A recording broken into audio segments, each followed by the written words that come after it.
MBC में गुजारे, आपने कैसे ये स्ट्रेसफुल एनवायरनमेंट में कोप किया?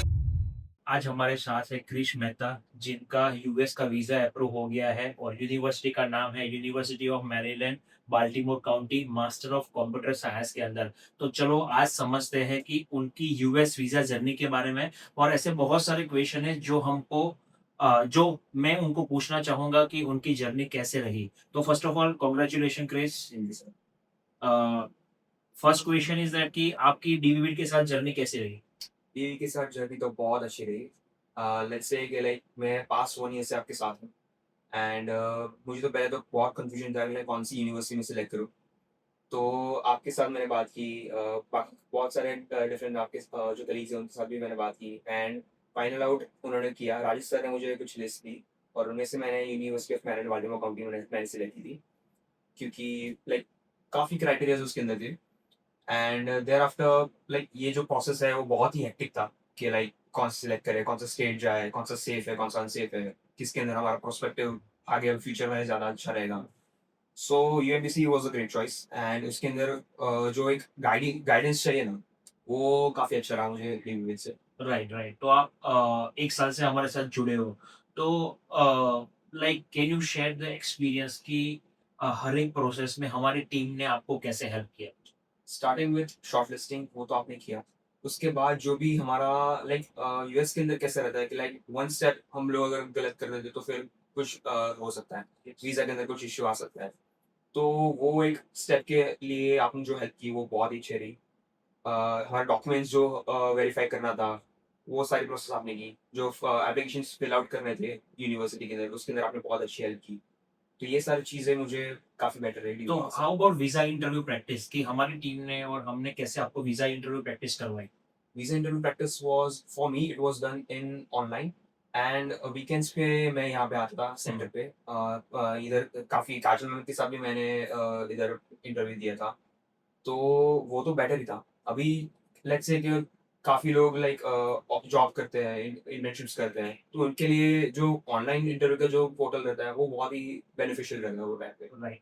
और आपका वीज़ा कहाँ से अप्रूव हुआ? कौन-सी कॉन्सुलेट से? मेरा हुआ मुंबई से। मुंबई से। तो जो भी स्टूडेंट यूएस वीज़ा इंटरव्यू की प्रिपरेशन कर रहे हैं, आपने खुद से यूएस वीज़ा सिक्योर किया है, हुँ, हुँ। तो माहौल कैसा होता है उसके बारे में बताइए? माहौल तो फर्स्ट ऑफ ऑल वहाँ पे आपको इंटिमिडेट करने ही वाला है, हुँ। क्योंकि स्ट्रेस का माहौल रहता है, काफ़ी नर्वस रहते हैं।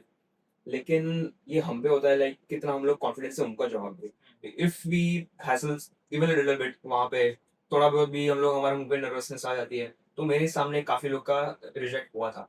तो वो चीज़ मुझे काजल मैम ने भी बोली कि जो आपका जो प्रोजेक्शन जो होता है ना मुँह बोलने का, वो बेटर रखने का होता है। हुँ। कि कुछ भी ज़्यादा जो हमारा लाइक प्रोफाइल तो अच्छी ही है, लेकिन अभी उनको कैसे हम लोग एक्सप्लेन करते हैं वो वहाँ पे नहीं मैटर करता। राइट। तो आप ऐसी 3 गलतियाँ बताओ जो हर एक स्टूडेंट F1 वीज़ा इंटरव्यू में करता है, जो आपने नहीं की?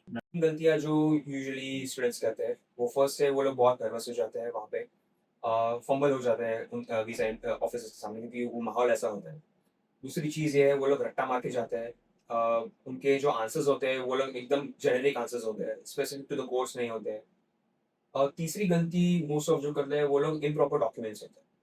डॉक्यूमेंट्स प्रॉपर नहीं होते, फाइनेंशियल डॉक्यूमेंट्स में कुछ इश्यू होता है या फिर अपने I-20 में कुछ इश्यू होता है। वीज़ा DS-160 और I-20 के डॉक्यूमेंट्स में कुछ नंबर्स का डिफरेंस होता है। वो सारे डॉक्यूमेंट्स में इश्यू आने की वजह से उन लोगों का ये सब होता है। होता है, ओके। तो नेक्स्ट क्वेश्चन मेरा आपको वही है कि जब आप यूएस वीज़ा इंटरव्यू देने के लिए गए थे, तो कितने टाइम आपने एम्बेसी में गुज़ारे? और कितने स्टूडेंट्स आपने देखे कि जिनका वीज़ा अप्रूव हो गया, किसका नहीं हुआ है? हुँ, और आपने कैसे ये स्ट्रेसफुल एनवायरनमेंट में कोप किया? Okay. So answer to your first question, मैंने शायद 1 और 2 आवर्स वहाँ पे बिताए एंड मुंबई कॉन्सुलेट के बाहर मुझे 1 आवर कुछ मुझे स्पेंड करना पड़ा और अंदर कुछ मुझे हाफ एन आवर जितना कुछ स्पेंड करना रहा। अंदर जाने के बाद मेरे सामने काफ़ी लोग ऐसे थे जिनका मुँह ऐसे लाइक वो दे स्टार्टेड क्राइंग एंड उनके हाथ में पासपोर्ट देख के हमको पता चल जाता है कि लाइक हाँ, उनका रिजेक्ट हुआ। तो ऐसी सिचुएशन में मैंने जो कोप अप किया है वो है ऐसा था कि मैं यहाँ पे सिर्फ़ वीज़ा मेरा पासपोर्ट देने के लिए आया हूँ। मेरा वीज़ा होने ही वाला है। ये एक कॉन्फिडेंस रख के चलो कि हाँ, मेरा वीज़ा होने वाला है। ऐसा मत सोचो कि लाइक हुआ, नहीं हुआ, कुछ भी हो सकता है। ऐसा लाइक मेंटली हम लोग प्रिपेयर रहना चाहिए फर्स्ट ऑफ ऑल, ताकि हमारा जो फंबलनेस हो ना, वो डिक्रीज़ हो सके। ओके, तो आपकी प्रोफ़ाइल के बारे में थोड़ा बता दीजिए कि आपने इंडिया में बैचलर क्या किया था? आपने आईएलटीएस एग्ज़ाम दिया था या जीआरई दिया था या टॉफ़ेल दिया था? आपकी प्रोफ़ाइल के बारे में थोड़ा बता दीजिए। मैंने मेरा टेक्निकल बैकग्राउंड ये है। मैंने बैचलर्स बीवीएम से किया था विद्यानगर में, and it was from information technology. मेरा लास्ट सीपीआई जो था 8.46 जितना था। मेरा आईएलटीएस स्कोर जो था वो 7.5 था, and GRE was 310। So okay, the profile was good, and like एकदम हाई एक्सपेक्टेशन भी मैंने नहीं रखी थी, बट मेरा एवरेज प्रोफाइल्स की तरह मैं कंसिडर कर रहा था। Right, okay. तो दूसरा एक क्वेश्चन है कि जो भी स्टूडेंट्स यूएस से जाने का प्लान करते हैं या यूएस से पढ़ाई करने के लिए जाते हैं, तो उनको कौन-सी चीज़ का ध्यान रखना है? फर्स्ट ऑफ ऑल उन लोगों को आगे का जॉब प्रोस्पेक्टिव अगर वो लोग देखना चाहते हैं, तो लोकेशन ऐसे चूज़ करें। First of all location choose करें। यूनिवर्सिटी कैसी वो चूज़ करें कि लाइक उसके अंदर कैसे कोर्सेज़ वो लोग रख रहे हैं, प्रोफेसर्स कैसे हैं। अगर आपको लैब्स जो आपको चाहिए टेक्निकल पर्सपेक्टिव से, तो लैब्स वहाँ पे अवेलेबल है कि नहीं है। सो मैंने काफ़ी 3-4 चीज़ें जो मैंने प्रायोरिटाइज़ की थी वो यही थी। ओके, तो अभी आपने डीवीड कंसल्टेंसी में 1 साल से भी ज़्यादा गुज़ारा, आपका वीज़ा सक्सेसफुल हो गया, कांग्रेचुलेशन फॉर दैट। तो जो भी स्टूडेंट यूएसए जाना चाहता है, उनको कंसल्टेंसी में क्या देखना चाहिए?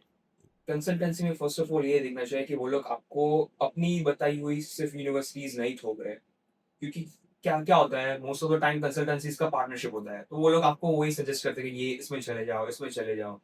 तो वो सारी चीज़ें तो फर्स्ट ऑफ ऑल मैंने फेस की ही नहीं, और आपका मैंने मेरे सीनियर्स के पास भी से मैंने यही सुना था कि डीम्यूट में दर्शन सर के पास से ये सब आपको देखने को नहीं मिलेगा।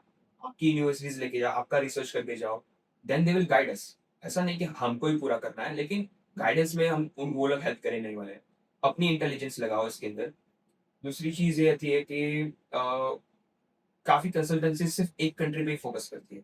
हुँ, लाइक लेट्स से कि कोई और कंसल्टेंसी है, वो लोग ऐसा करते हैं लाइक सिर्फ़ कनाडा के ऊपर ही फ़ोकस करते हैं। तो ऐसी डाइवर्ट कंसल्ट नहीं करते। डाइवर्ट नहीं करते। हाँ, राइट, एग्ज़ैक्टली। तो हम लोग को वो चीज़ ध्यान रखनी चाहिए कि लाइक हमारी कंट्री स्पेसिफ़िक अभी कौन-सी कंसल्टेंसी बेटर है। हुँ, ओके।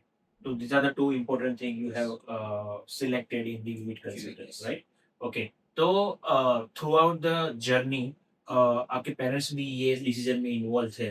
तो आपका और आपका पेरेंट्स का कैसा लाइक व्हाट्स देयर फीडबैक और उनका उनको कैसा हुआ कि डीवीड में आके उनको कैसा लगा?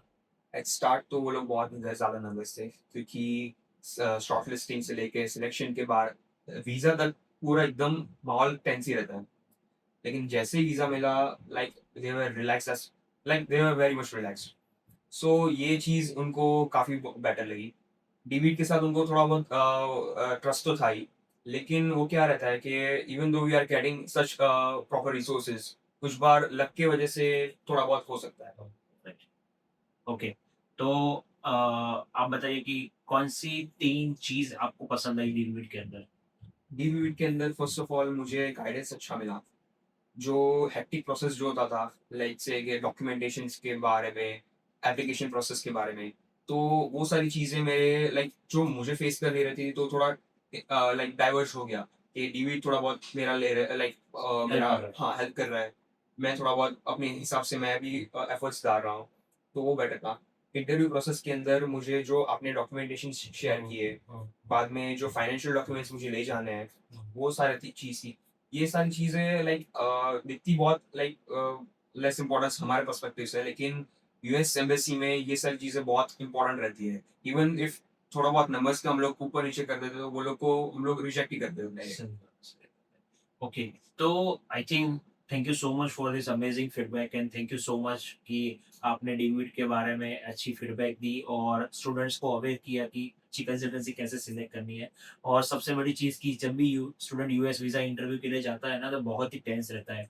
तो आपके जैसे केस स्टडी जितने भी बाहर आएँगे, तो बच्चे को और स्टूडेंट को सबको मोटिवेशन मिलेगा। Wish you all the best Krish for your future education. Thank you, thank thank you you. So much. Thank you.